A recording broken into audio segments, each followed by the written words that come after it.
My name's Michael Keyworth. I run a brewery yard up in Barrington, Rhode Island. I've done about 200,000 miles offshore as a professional captain, and for the past 15 years or so I've been a Bermuda race inspector, inspecting boats that were about to go to Bermuda. And I've been concerned about a couple of the issues, the most important of which is what happens if a boat loses its rudder. How would you steer the boat? How would you get back to a safe harbor? And as it turns out, there have been many, many boats that have been abandoned at sea because the crew could not get them back to the safe harbor.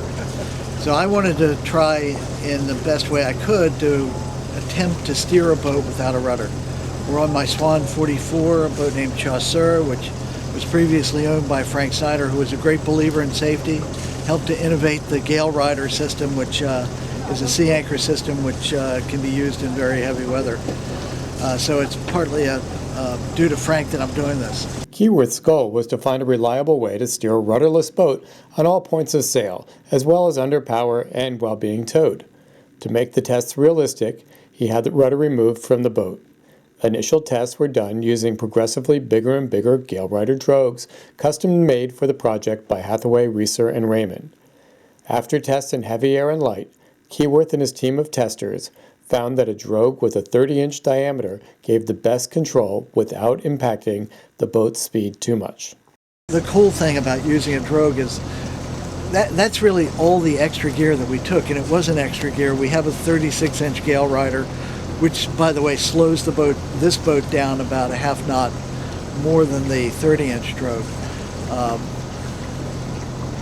So every other piece of equipment, the chain came from a second anchor, which we're required to carry when doing an offshore race. The sheet, we use 2 spinnaker sheets as the bridle, so boats have plenty of line to be able to rig it up. The winches are already there. What we learn is first of all, that the drogue is effective. The drogue may need some adaptation. It may need some weight when it's blowing hard and the boat's going faster. We had some cavitation issues at a wind range of around 15 to 25, and a 10-foot long 3/8-inch chain attached as a leader to the drogue seemed to work pretty well. We did find that it's really important that the drogue be trimmed by its bridle from starboard side amidships and port side amidships. My conclusion is that the boats need to rotate on their keel in that there's no other lateral stability. So it's really important to get the drogue to midships over the center part of the keel or thereabouts. We also discovered that minor adjustments make a big difference. That as little as 3 inches of change in drogue from one side to the other is a big, big difference. I ended up whipping in colored whippings at 10-foot intervals on both of the bridles, which gave me a reference as to where the drogue was behind the boat, whether it was to starboard or port. And in doing maneuvers, it helped us, tacking and jibing, it helped us to gain a frame of reference after the maneuver was complete.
It's amazing how the turns it can make, though. It's pretty impressive. See the control that Chris has, even though just having used it. We're sailing right now, or motoring by a bell buoy within about 50 feet of it. I think we'll do a port turn here, 360. We're now doing boat speeds 4.5 knots.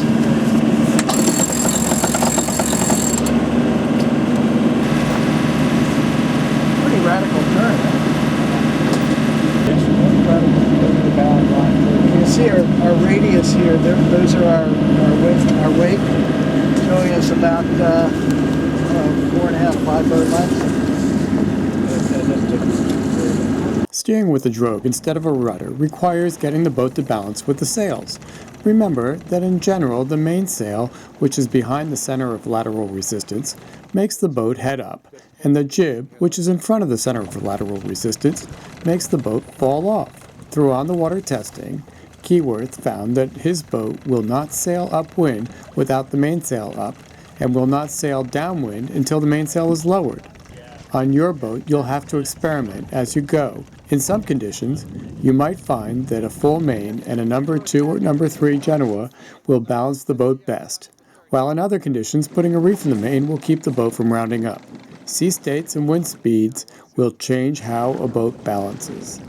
In any case, while you're steering with a drogue, the drogue trimmer and the sail trimmers have to work together. Your boat will tack easier by helping it to turn with sail trim. To start the turn into the wind, ease the jib sheet 6 to 12 inches and then trim the main traveler so that the boom comes to windward of centerline.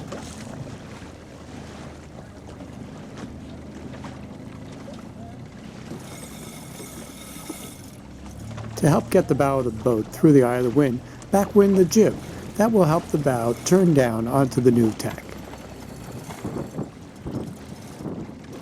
Once you've completed your tack, then release the jib sheet so the jib can be trimmed onto the new side. Don't trim it in all the way. Leave it out so that the boat can accelerate with fuller sails. Notice how the drogue is to starboard in this picture and the boat is going straight. As soon as the traveler is pulled up some, making the mainsail trim tighter, the boat heads up. Okay, I think if you trim the main on a little more, you come up.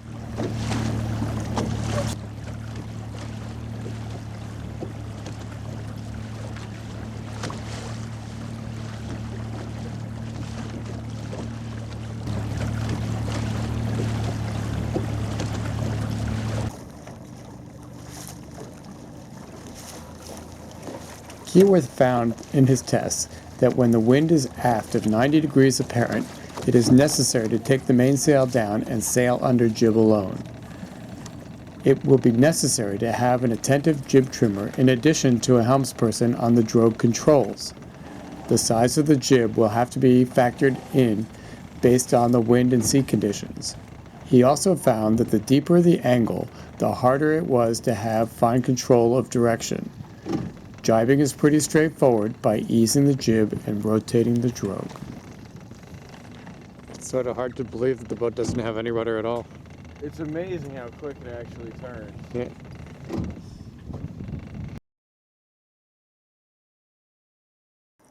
Recovering boats that have lost their rudders requires towing for some or all of the recovery.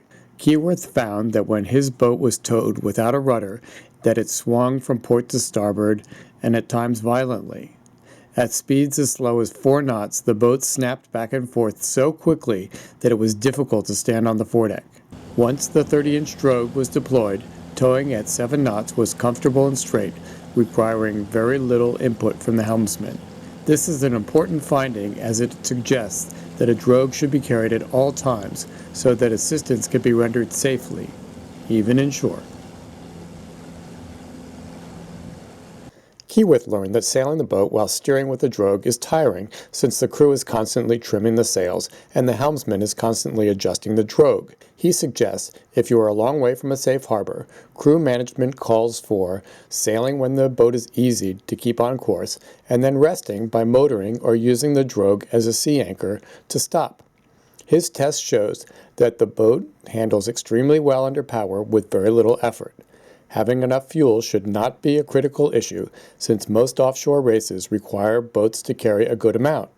In the Bermuda race, for instance, boats need to finish with enough fuel to motor 100 miles. The maximum wind we sailed in was about 25 knots. The seas were between 4 and 6 feet, and at that we had to deploy the Drogue farther aft.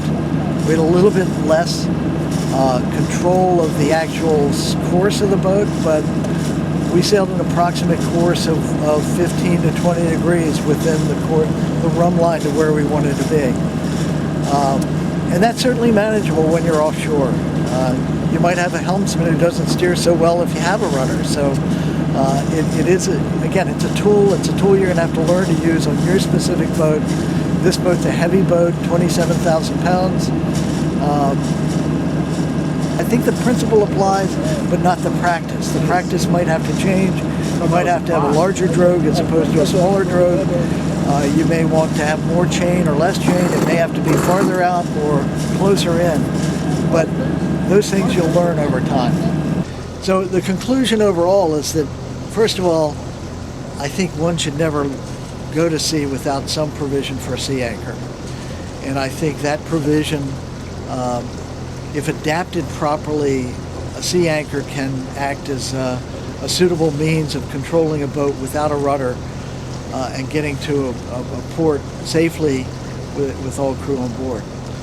Once you get there, the options open up as to whether you get towed into the dock or whether you anchor and then get a tow into the dock. But the Drogue and Drogue steering, I think, will get you there safely to the harbor.